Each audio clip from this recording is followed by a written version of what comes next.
জনীয়া বৃক্ষবন্ধু আঁচনিৰ গছপুলি বিতৰণ জনীয়া উচ্চতৰ মাধ্যমিক বিদ্যালয়ৰ ছাত্ৰ-ছাত্ৰীসকলৰ মাজত গছপুলি বিতৰণ পৰিচালনা সমিতিৰ সভাপতি আব্দুল মালিকৰ লগতে কেইবাগৰাকীও লোক উপস্থিত থাকে বৃক্ষবন্ধু আঁচনিৰ গছপুলি বিতৰণৰ শুভাৰম্ভ কৰে জনীয়া উচ্চতৰ মাধ্যমিক বিদ্যালয়ৰ 609 গৰাকী ছাত্ৰ-ছাত্ৰীক গছপুলি বিতৰণ কৰে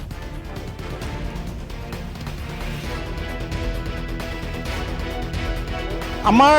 609 গৰাকী ছাত্ৰ-ছাত্ৰী আছে 609 গৰাকী ছাত্ৰ-ছাত্ৰীকে আমি আজি বৃক্ষ বিতৰণ কৰিম এই বৃক্ষ বিতৰণী কাৰ্যসূচী আমাৰ এছএমডিচিৰ সভাপতিদেৱ আৰু স্থানীয় সমাজকৰ্মীসকলে আমাক উদ্বোধনী কামত সহায় কৰি গ'ল ছাত্ৰ-ছাত্ৰীসকল বৃক্ষ বন্ধু আঁচনিৰ দ্বাৰা 6টা-7টাকৈ গছপুলি পাইছে গছপুলি পাই ল'ৰা ছোৱালীসকলে আনন্দিত অনুভৱ কৰিছে আৰু প্ৰত্যেকেই গছপুলি ৰোপণ কৰিব বুলি আমি কৈছোঁ গছপুলি ৰোপণ কৰাৰ কাৰণে আমি কৈছোঁ চবে গছপুলি ৰোপণ কৰি